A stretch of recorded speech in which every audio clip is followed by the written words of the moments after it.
Rindu selalu bersamamu, tinggal di dalam kediamanmu. Oh Tuhan, sebab ku sukai hadirat-Mu. Tak ingin ku terpisahkan dekat denganmu. Itu yang ku rindukan, sebab ku dapati kedamaian. Ku nikmati keindahan dan keagungan-Mu, oh Tuhan. Ku nikmati kemuliaan-Mu, menyembah-Mu dengan segenap. Ku nikmati keindahan dan keagungan-Mu, oh Tuhan. Ku nikmati kemuliaan-Mu, menyembah-Mu dengan segenap hatiku.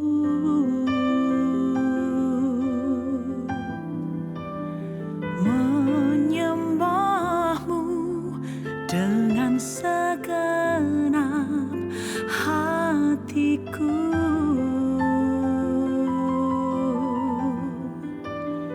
Menyembah-Mu dengan segenap hatiku.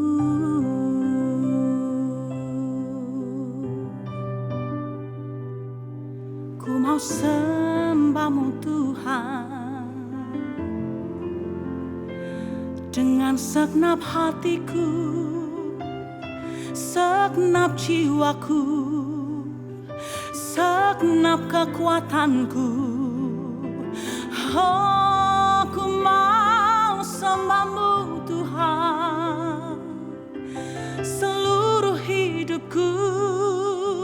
Inilah rinduku Tuhan, inilah hasratku. Oh, menyembah-Mu Tuhan. Oh, Engkaulah dambaan hatiku, hasratku, rinduku.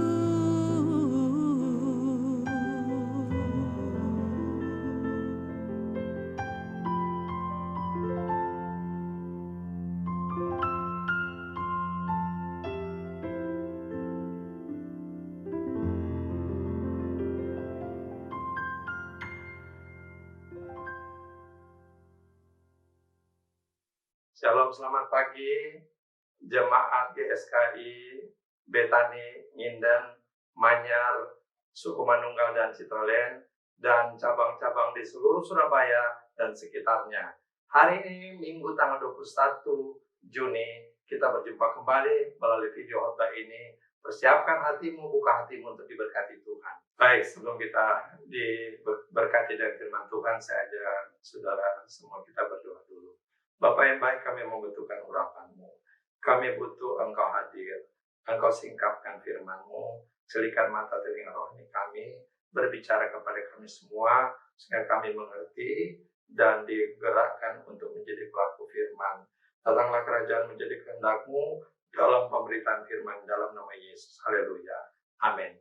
Kekasih Kristus, kita langsung membuka Alkitab kita dari Mazmur pasal 37. Saya baca mulai ayat kelima Serahkanlah hidupmu kepada Tuhan dan percayalah kepadanya, dan Ia akan bertindak. Ia akan memunculkan kebenaranmu seperti terang dan hakmu seperti siang. Berdiam dirilah di hadapan Tuhan dan nantikanlah Dia. Jangan marah karena orang yang berhasil dalam hidupnya, karena orang yang melakukan tipu daya. Berhentilah marah dan tinggalkanlah panas hati itu. Jangan marah, itu hanya membawa kepada kejahatan.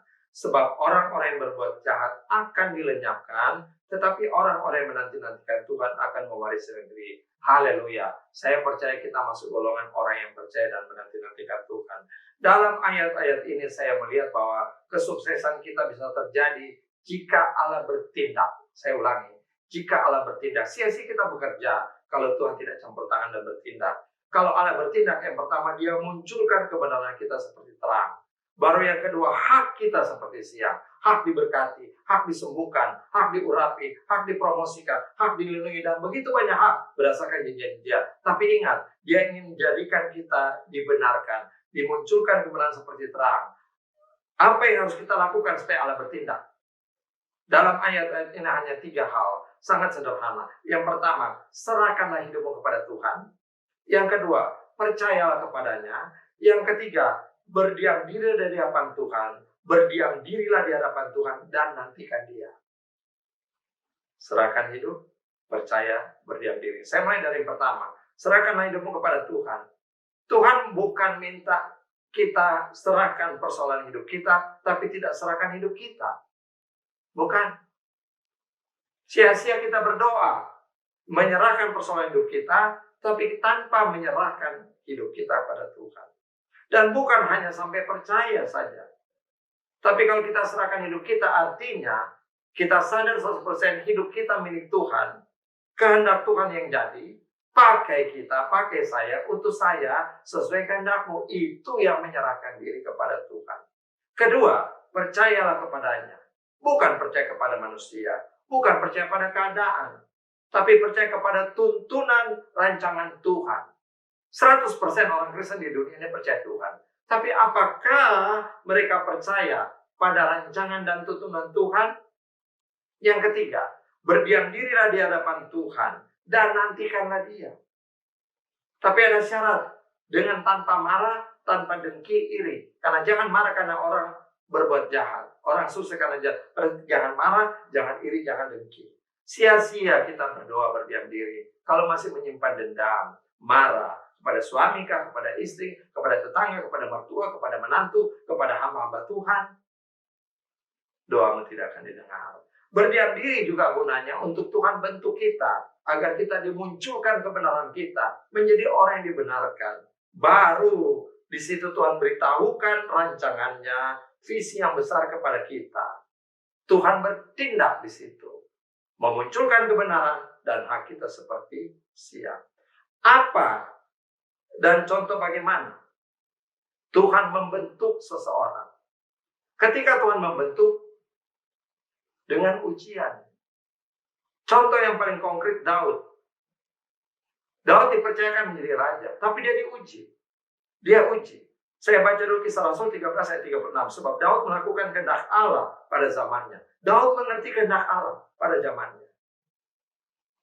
Setiap zaman, momentum, periode, ada ujian dalam kehidupan Daud. Tuhan memakai Isai, ayah Daud. Tuhan memakai singa beruang, Nabi Samuel, Raja Saul, Eliab kakak Daud, Goliat untuk menguji Daud. Sering kita berdoa, Tuhan kenapa Engkau tidak jawab doaku? Sudahkah kita mau dibenarkan? Bagaimana kita dibenarkan? Supaya Tuhan percayakan hak kita, diberkati, disembuhkan. Hanya satu cara, diuji. Pantas layakkah kita mendapatkan semua itu? Nah, saya lihat pertama periode Daud di rumah orang tuanya bernama Isai. Isai menyuruh dia mengembalakan kambing domba yang cuma 3 ekor. Ingat, profesi mengembalakan kambing domba di zaman itu di Timur Tengah, profesi yang sangat hina di mata manusia, tapi tidak di mata Tuhan. Daud tetap menjalankan. Dan Tuhan uji. Apakah pekerjaan yang hina di mata manusia ini dia tahan uji? Tuhan kirim beruang untuk makan dombanya. Tuhan kirim singa. Karena dia benar-benar bertanggung jawab. Dari bertanggung jawab, dia mempertahankan kawanan kambing dombanya. Tuhan berikan kekuatan ekstra. Dia bisa kalahkan beruang, dia bisa merobek mulut singa. Itu. Kenapa kita lemah, tidak punya kekuatan? Karena kita tidak tahan uji. Karena kita tidak mau bertanggung jawab dalam pekerjaan kita, dagang kita, rumah tangga kita, pelayanan kita, sehingga kita lemah. Walaupun sebagai anak bungsu, dia tetap menyenangkan hati bapaknya. Padahal ujian di padang rumput itu sangat bahaya di mata manusia. Ancaman dari beruang dan singa, dia tidak mundur.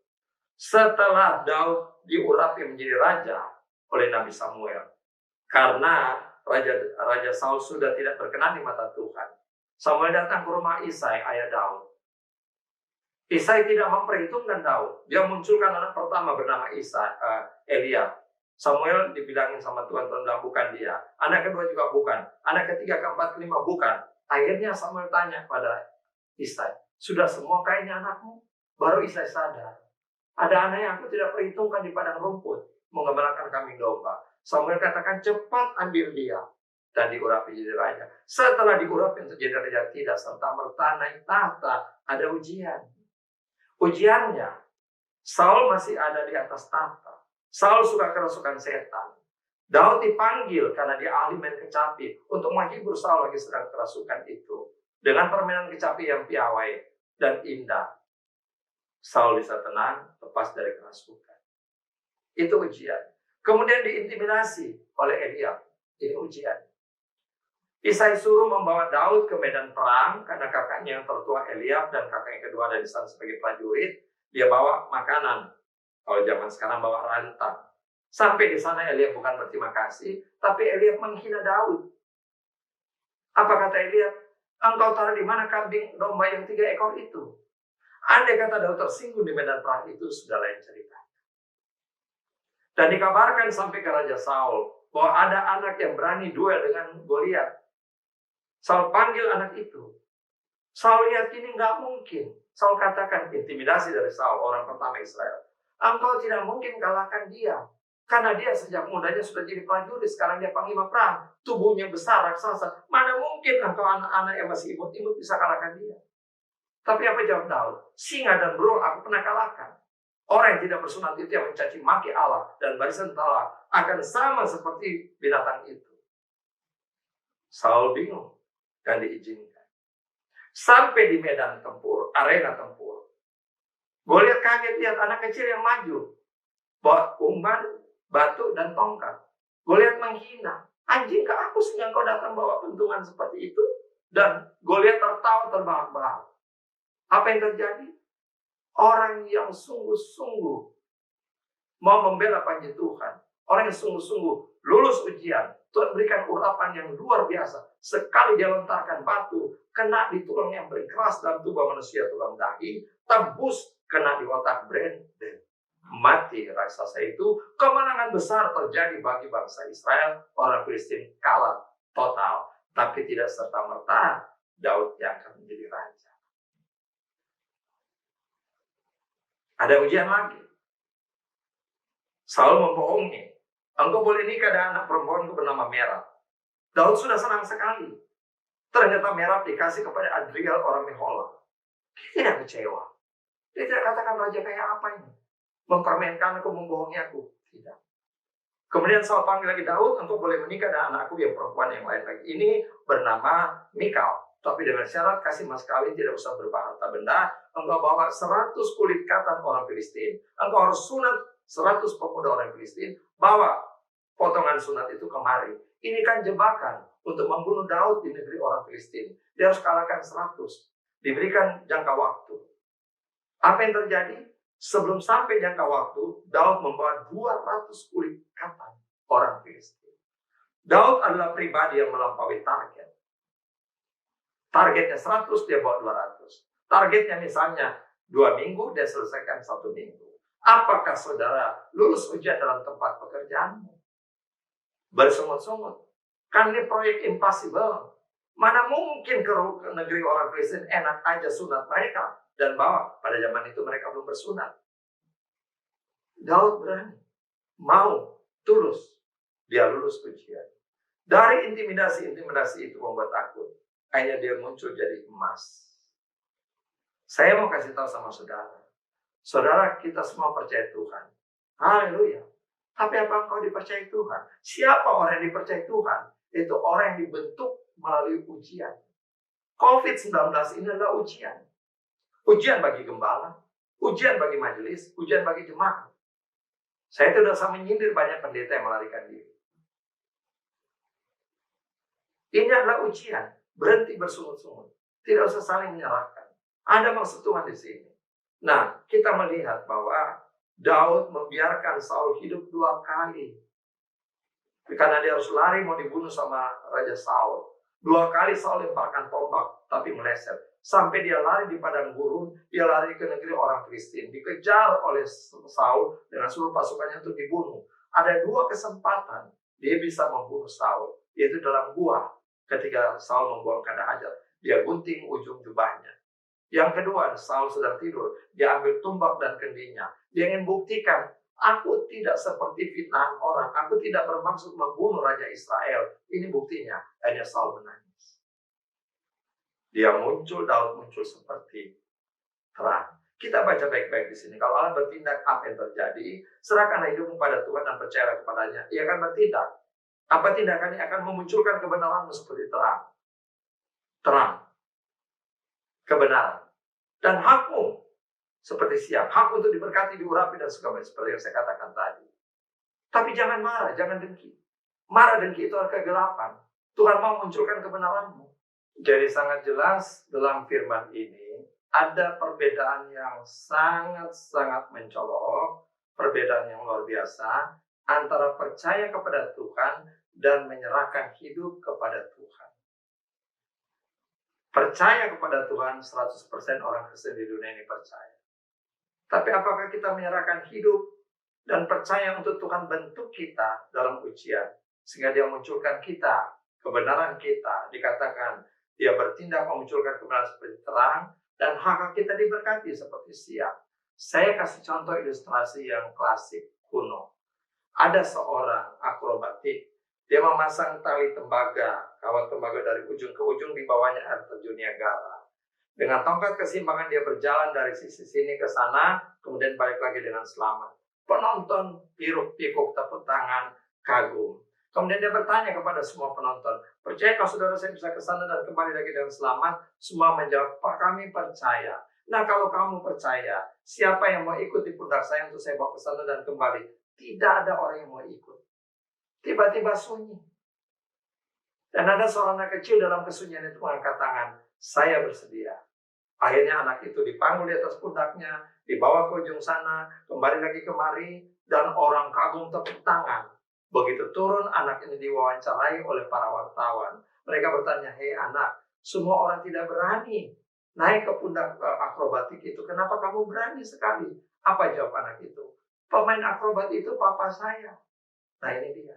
Kalau kita mengaku Allah itu Bapa kita, kenapa kita tidak menyerahkan diri kita untuk dibentuk melalui ujian, sehingga kita muncul sebagai kebenaran, maka hak kita akan dipenuhi. Atau kita hanya percaya saja seperti penonton yang banyak itu. Pilih hari ini, mau jadi penonton atau menjadi anak Bapa yang mempercayakan hidupnya kepada Tuhan. Mari kita berdoa. Bapa yang baik, kami bersyukur Engkau terangi hati kami, pikiran kami melalui kebenaran firman-Mu. Ampuni jika selama ini kami hanya percaya dan tidak mempercayakan hidup kami kepadamu, sehingga Engkau tidak bertindak memunculkan kebenaran kami seperti siang, apalagi hak-hak kami seperti terang. Tuhan, meteraikan firman ini, urapi setiap kami, sehingga kami dimampukan jadi pelaku firman, pribadi yang sungguh-sungguh bukan hanya percaya, tapi Engkau percaya kepada setiap kami, karena kami lulus setiap ujian. Berkati setiap pemirsa ini, setiap kekasih Kristus yang menonton program khotbah ini, Engkau berkati, jauhkan mereka dari terkena wabah virus corona. Sehatkan setiap mereka, lindungi. Kami mau hidup dalam disiplin Tuhan, sehingga tidak mencobai Tuhan, dan tidak ada satupun pendengar daripada khotbah ini akan tersentuh oleh virus. Ini doa iman kami. Berkati Tuhan, para ilmuwan sehingga dalam waktu dekat bisa menemukan vaksin antivirus corona atau pil-pil yang bisa diminum sehingga orang yang terkena corona bisa segera sembuh, seperti pada tahun 1800-an flu seperti yang kami alami membantai, membunuh 10 juta lebih penduduk dunia karena belum ada obatnya. Tapi sekarang sudah ada obat flu, maka flu dianggap penyakit biasa. Jadikanlah COVID-19 ini seperti flu biasa karena sudah ditemukan obatnya. Ini doa harapan permohonan kami, dan kami percaya Engkau akan bertindak pulihkan bumi ini, dunia ini, terutama Indonesia. Dalam nama Yesus kami berdoa dan bersyukur. Haleluya. Amin. Sampai jumpa pada waktu berikut. Doa saya menyertai saudara. Shalom.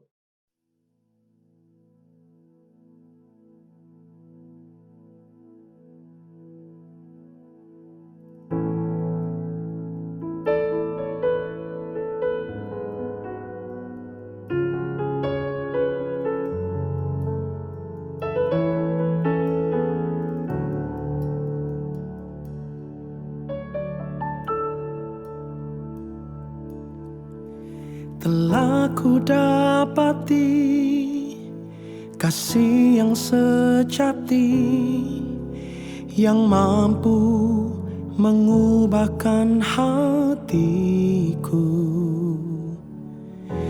Kasih yang kau beri jauh melebihi segalanya di dalam hidupku. Ku berikan semua yang berharga, semua yang mulia, semua yang terbaik dari hidupku. Hanyalah bagimu, hanyalah untukmu, hanyalah bagi kemuliaanmu.